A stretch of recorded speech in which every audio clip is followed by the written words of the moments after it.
गजाननं भूतगणादिसेवितं कपितजम्बूफलचारुभक्षणं उमासुतं शोकविनाशकारकं नमामि विघ्नेश्वरपादपङ्कजं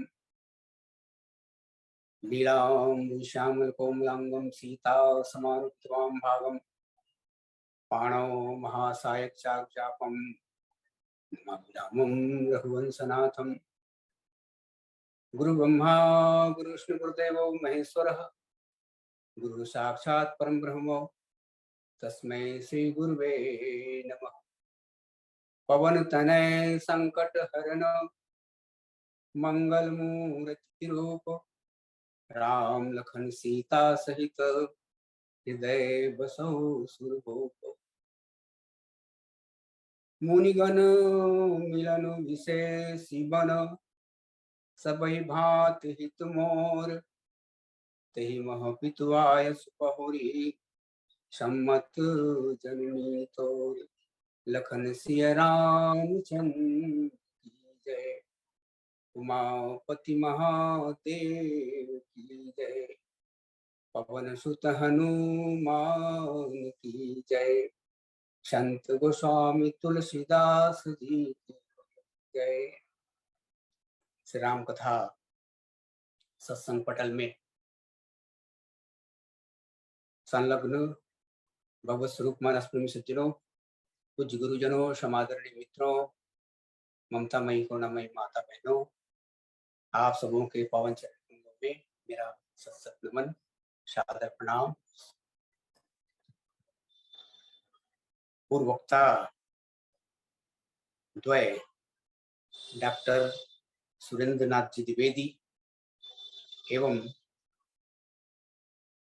श्री राम कुमार जी तिवारी बिलासपुर, दोनों गुरुजनों के पावन चरण कमलों में सादर नमन करता हूँ। बहुत ही जीवनोपयोगी राम कथा उनके माध्यम से सुनने को मिली और इस कार्यक्रम के आदरणीय संयोजक संचालक श्री जे.एस. पटेल सर के प्रति शुभकामनाएं ज्ञापित करता हूँ। उनके सौजन्य से राम कथा संपादन का यह सुंदर सा अवसर हमें प्राप्त हो रहा है। मैं जिस प्रसंग पर आप समक्ष चर्चा करने जा रहा हूँ वह अयोध्या कांड से है। भगवान श्री राम सुमंत जी के द्वारा कैकेयी जी के भवन में लाए जाते हैं। दशरथ जी वहां मूर्छित अवस्था में पड़े हुए हैं और जब भगवान श्री राम वहां पहुंचे तो एक दृश्य देखा। जाय दीख रघुवंश मणि नरपति निपट कुसाज सहम पर्यो लखि सिंह धनि मनोह कृत गजराज। जैसे सिंहनी को देखकर बूढ़ा गजराज सहम जाता और नत होकर पृथ्वी पर धराशायी हो जाता, ऐसे ही आज दशरथ जी की स्थिति है। दशरथ जी के अधर सूख चुके हैं, सूखी अधर जरई सब अंगु मन हो तीन मनहीन पोंगु। ऐसा लग रहा है कि कोई सर्प अपनी मणि से विहीन हो चुका हो। और कैकेयी जी कैसे दिख रही है? सरु समीप दी कैकेयी मानो नीच घरी गन ले। कैकेयी जी वहां पर बैठी हुई मृत्यु के समान लग रही है, मौत साक्षात वहां उपस्थित हो कैकेयी के रूप में, जो दशरथ जी के मरण काल की प्रतीक्षा कर रही हो, ऐसा प्रतीत होता है। भगवान राम जो स्वयं करुणामय है, करुणामय मृदु राम आओ, प्रथम दीख दुख सुना न खाओ। ये पहला दुख है भगवान राम के जीवन का। उन्होंने कभी ऐसा दुख, ऐसा दृश्य कभी देखा नहीं था, फिर भी धैर्य धारण करते हैं राम। अब पूछिए मधुर वचन महतारी, माता जी से कैकेयी जी से बड़ी मीठी वाणी में पूछते हैं कि मोहि कहु मातु तात दुख कारण। माँ, पिताजी के दुख का क्या कारण है? और तब विस्तार से कैकेयी बताती है कि मैंने 2 वरदान की याचना की है, भरत को राजगद्दी और तुम्हें 14 वर्ष वनवास। राम जी तो राम जी ही है। मन मुस्काए भान गोस्वामी जी महाराज उपमा देते हैं। पहले तो जब सुमंत जी के साथ जा रहे थे तो गोस्वामी जी महाराज ने उन्हें दीपक कहा, दीपक कहा। फिर उसके बाद रघुवंश मणि कहते हैं, मणि से उनकी तुलना देते हैं। और फिर अंत में ये उपमा देते हैं कि ये तो समस्त ब्रह्मांडों को प्रकाशित करने वाले रघुकुल के सूर्य हैं। मन मुस्काए, जो मुस्कुरा रहे हैं इस विषम परिस्थिति में, इस प्रतिकूलता जन्य परिस्थिति में भी राम जी मुस्कुरा रहे हैं और मुस्कुरा कर कहते हैं, बहुत कोमल और मधुर वाणी में, सुंदर वाणी में भगवान बोलते हैं, बोले बचन विगत सब दूषण मृदु मंजुल जन बाग विभूषण। गोस्वामी जी महाराज कहते हैं कि भगवान की जो वाणी है वो सभी प्रकार के दोषों से रहित है और बड़ी कोमल है वाणी, और मंजुल अर्थात बहुत ही सुंदर वाणी है। विपरीत परिस्थितियों में, प्रतिकूलता की स्थिति में भगवान राम कितने धैर्यशाली है। और यदि कोई सामान्य राजकुमार होता तो क्या होता? यदि तमोगुण प्रधान होता तो एकदम अवसाद में चला जाता, एकदम उदास हो जाता। रजोगुणी होता तो वो प्रति हिंसा की भावना आ जाती है उसके जीवन में। और यदि सत्व गुणी यदि होते राम तो सह लेते, परिस्थितियों को झेल लेते। पर भगवान श्री राम तो त्रिगुणातीत हैं, इन तीनों गुण से ऊपर उठे हुए हैं और इसीलिए मुस्कुरा रहे हैं। और गोस्वामी जी महाराज उनके लिए एक उपाधि चुन लेते हैं, कहते हैं भगवान जो बोल रहे हैं, भगवान ने कहा, क्या कहा? सुन जननी सुत बड़ भागी, जो पितु मात बचन रागी, तनय मातु पितु तो सनिहारा, दुर्लभ जननी सकल संसारा। और राम जी ने कहा कि मुनिगण मिलन विशेष बन, सबई भांत हित मोर, तेहि मोह पितु आयुष बहुल, सम्मत जन्मी।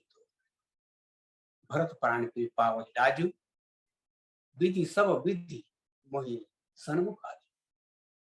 ये राम की मधुर वाणी है।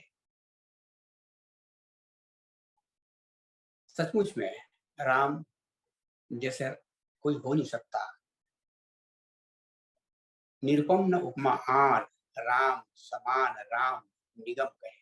निगमों का कहना है, शास्त्रों का कहना है कि राम के समान केवल राम ही है। भगवान राम मुस्कुराते हैं इस विषम समय में भी और एक संदेश देते हैं। बोलते ही उनकी बोली में संदेश है। वाणी का जहां तक जो प्रयोग होता है, वाणी में तो मिठास है। वाणी जो है हमारे अंतःकरण के भावों को व्यक्त करती है, कल्पनाओं को, संवेदनाओं को व्यक्त करती है, मूर्त को अमूर्त को मूर्त रूप देती है। हमारी जो भावनाएं, कल्पनाएं, संवेदनाएं तो अमूर्त हैं, वाणी उसको मूर्त रूप देती है। वाणी की ही विशेषता है।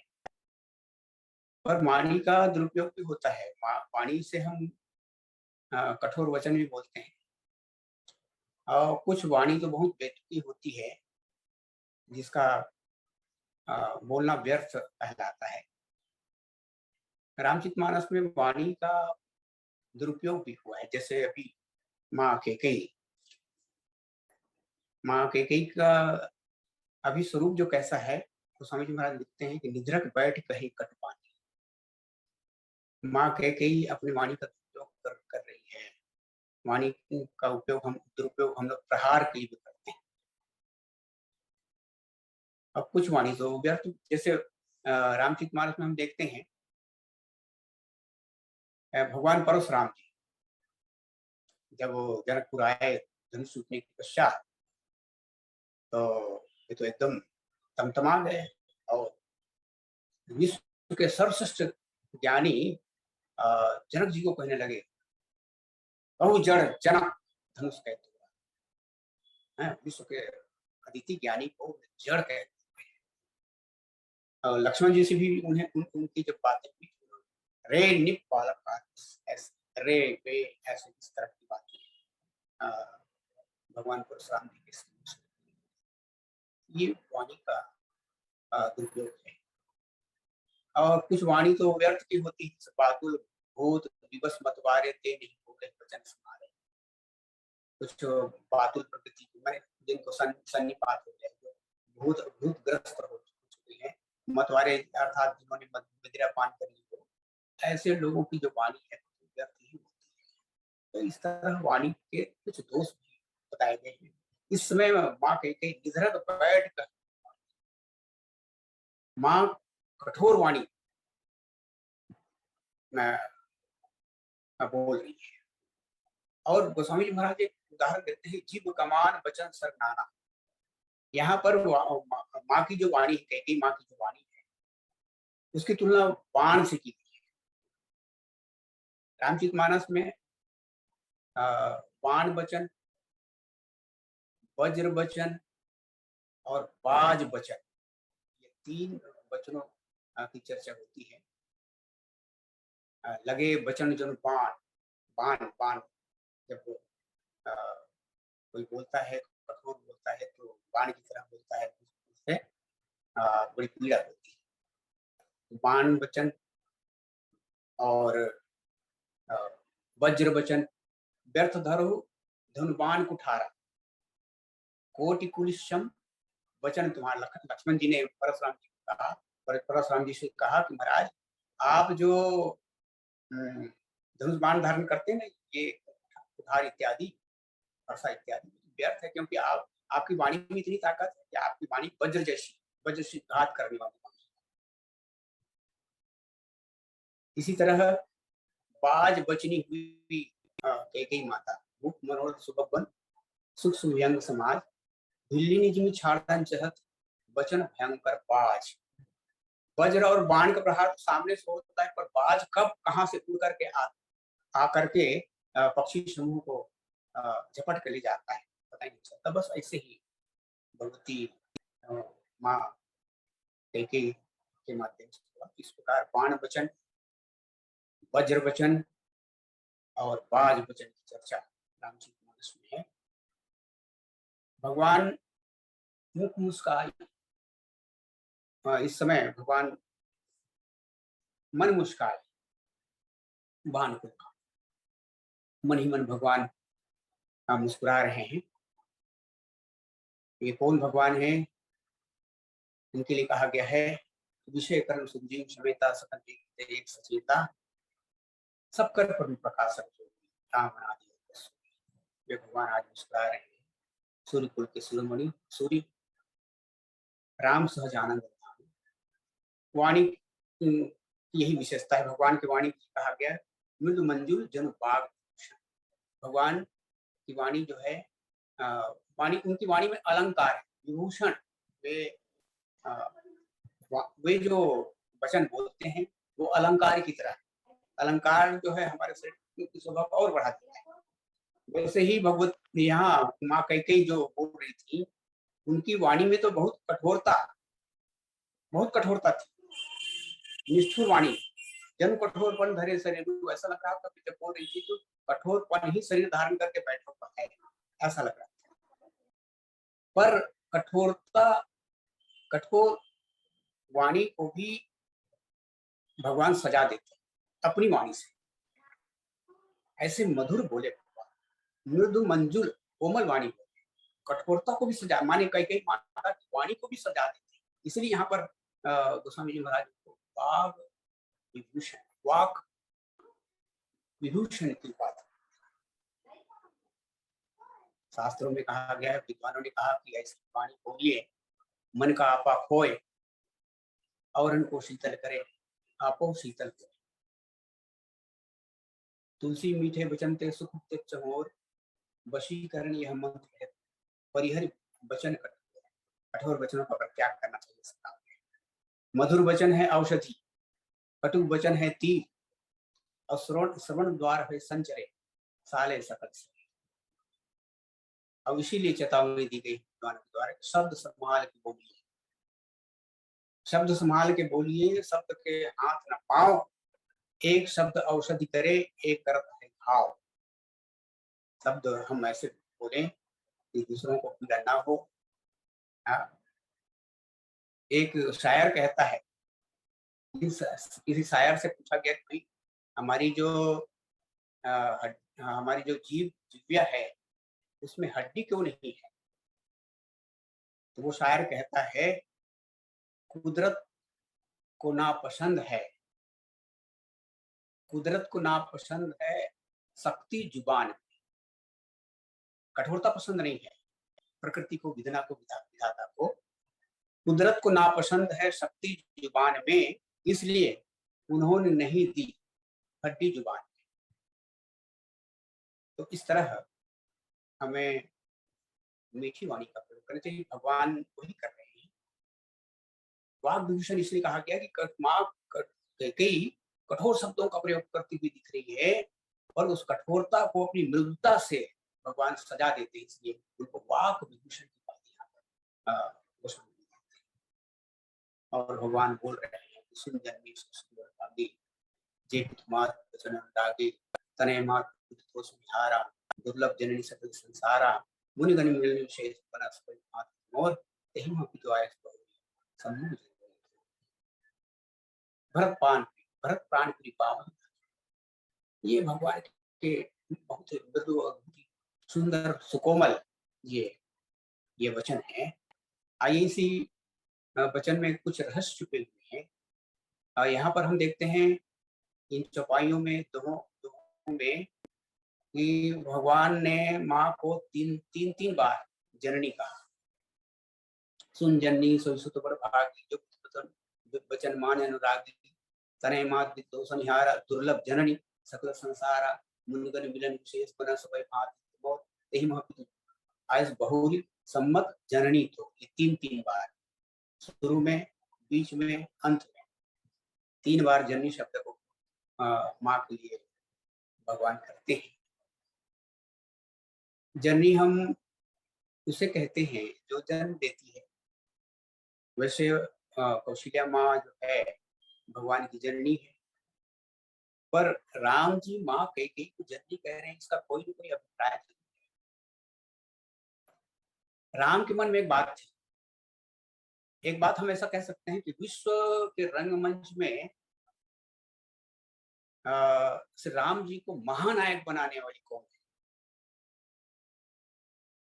विश्व के इस महान रंगमंच में श्री राम को महानायक, विश्व नायक बनाने वाली कौन है? महानायक के रूप में किसने जन्म दिया? तो उत्तर मिलेगा, माँ कैकेयी ने ही ये कार्य किया है।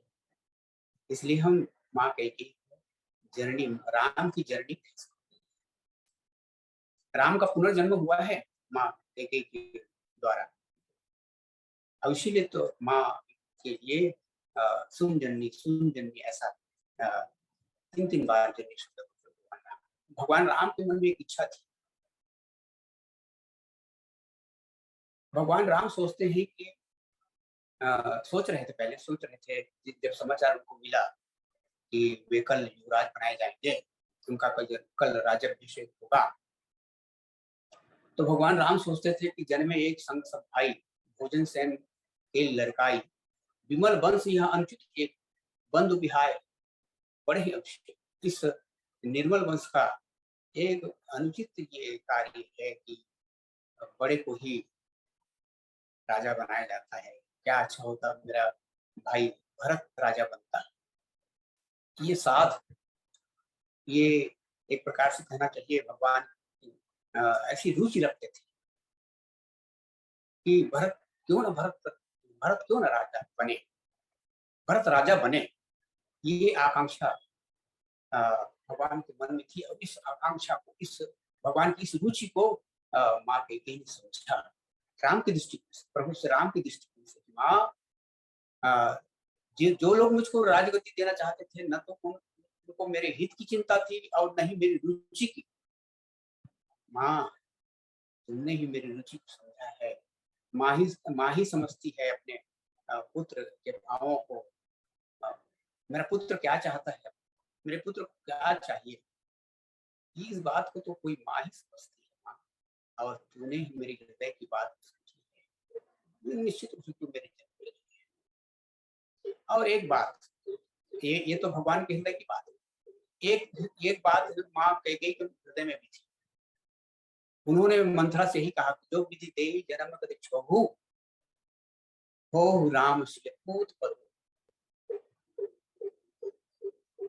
ये मंत्रा में जानती हो, मैं भगवान विधाता से क्या मांगती हूँ? मैं बस यही मांगती हूँ कि अगले जन्म में जब भी मेरा जन्म हो, राम मेरे पुत्र बने और सीता मेरी पुत्र बहुत बहु बने। बस यही मैं यही चाहती हूँ।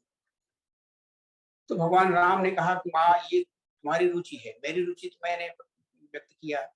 अब तुम्हारे हृदय की ये भावना थी कि राम मेरा पुत्र बने, तो माँ मैं तो यही कहूंगा कि मैं अब तुम्हारा पुत्र बन गया।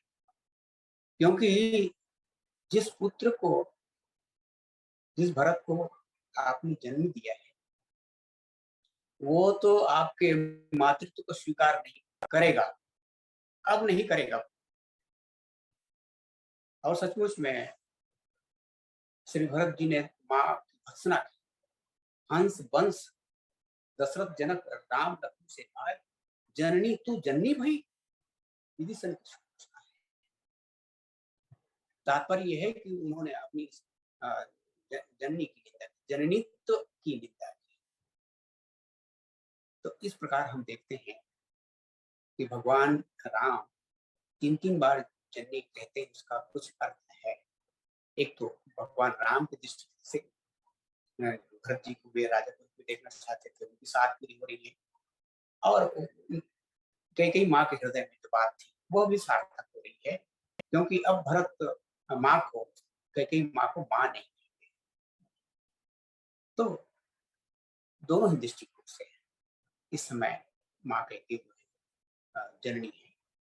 अब भगवान राम कह रहे हैं कि मुनिगण मिलन विशेष पर, माँ आपने बहुत अच्छा किया है, मेरे हित का ध्यान, मेरा हित संपादन आपने किया। मुनिगण मिलन विशेष वन, ये सबसे बड़ा लाभ मेरे जीवन का मिलने जा रहा है माँ। क्योंकि बड़े भाग पावई सत्संगा, मुनियों से मैं बन जाऊंगा तो मुनि मुनि महात्माओं से मेरी भेंट होगी, उनके साथ सत्संग होगा।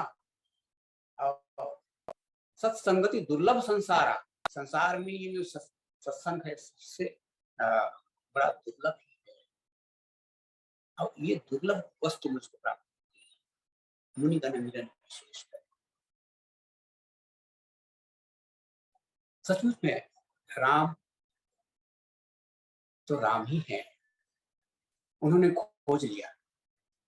भगवान राम अपने वन गमन की 4 तरह से व्याख्या करते हैं, 4 प्रकार से उन्होंने अपने वन की व्याख्या की। तो भगवान राम को मुनियों से क्यों मिलना चाहते हैं? मुनियों के मुनि जन डर को मुनि शुद्ध सुरेशा वे पहले ही घोषणा कर चुके हैं कि आप घबराई नहीं, मैं अब अवतरित होऊंगा। हाँ, इसलिए वे जाना चाहते हैं वन। और फिर वहां निश्चरहीन करूं मही, भुज उठाए पंकिन, सकल मुनि के आश्रम जाए जाए। ये काम तो भगवान कर रहे, संकल्प उनको लेना है, राक्षस वध निशाचर वध का संकल्प लेना है। भगवान राम ने अपने वन गमन की 4 तरह से व्याख्या, अर्थमूलक, धर्ममूलक, काम मूलक और मोक्ष मूलक। अर्थमूलक व्याख्या यहाँ पर माँ कैकेयी समक्ष कर रहे हैं राम कि मुनिगण मिलेंगे विशेष पर। माँ मैं वन भेज, आप मेरे वन भेज रही हो ना, तो ये मेरा, इससे मेरा हित संपादन होगा, महात्माओं से मेरी भेंट होगी, सत्संग होगा। ये देखिए, ये अर्थमूलक। इसी तरह अर्थमूलक व्याख्या माँ कौशल्या के समक्ष भी राम ने किया। पिता दीन मोहि कानन राय, जहाँ सब भांति मोड़ बरपाली, जहाँ मेरा बड़ा बड़ा कार्य संपादित होने वाला है माँ, बहुत बहुत बड़ा राज्य पिता ने मुझको दिया है। अर्थमूलक व्याख्या भगवान। धर्ममूलक व्याख्या उन्होंने सुमंत जी के पास की, अपने वन गमन की धर्ममूलक व्याख्या करके सुमंत जी के पास। सुमंत जी से उन्होंने क्या कहा कि मंत्रीवर, शिव दधीच हरिचंद्र नरेशा, धर्म हेतु तीन सहे करे। कितने कितने कष्ट सहे हमारे हमारे जो पूर्वज हैं, धर्म की प्राप्ति के लिए या धर्म के संरक्षण के लिए या धर्म के साथ चलने के लिए, सहचर होने के लिए उन्होंने कितना कितना कष्ट सहा। शिव दधीच हरिचंद्र नरेशा, ये 3 महाराजाओं का उदाहरण भगवान राम देते हैं। पर मैं सोई धर्म सुलभ करी पावा। भगवान राम कहते हैं कि जिस धर्म को अंगीकार करते हुए मेरे पूर्वजों ने कितने कष्ट सहे, उसी धर्म को मैं सहज रूप में प्राप्त कर, और तजे अवजस छावा। अब यदि मैं इस धर्म का परित्याग करता हूं तो त्रैलोक्य में मेरा अपयश ही होगा, इसलिए मैं वन जाना चाहता हूं। देखिए सुमन जी के पास धर्म मूलक व्याख्या, काम मूलक व्याख्या भगवान करते हैं। भरत जी को एक दृश्य दिखाते हैं, वहां चित्रकूट में भगवान श्री सीताराम बैठे हुए हैं, जहां बैठे मुनिगण से, मुनियों के बीच बैठे हुए भगवान राम। अब दिख कैसे रहे हैं? पलकल बसन जटिल तन श्यामा, जन मुनि वेश किन रति कामा। मानो मुनि वेश में कामदेव अपनी पत्नी रति के साथ बैठे हुए हों। राम जी कामदेव जैसे और सीता जी वहां रति जैसे दिख रही है। इस दृश्य को भगवान राम ने सिर्फ भरत को दिखाया।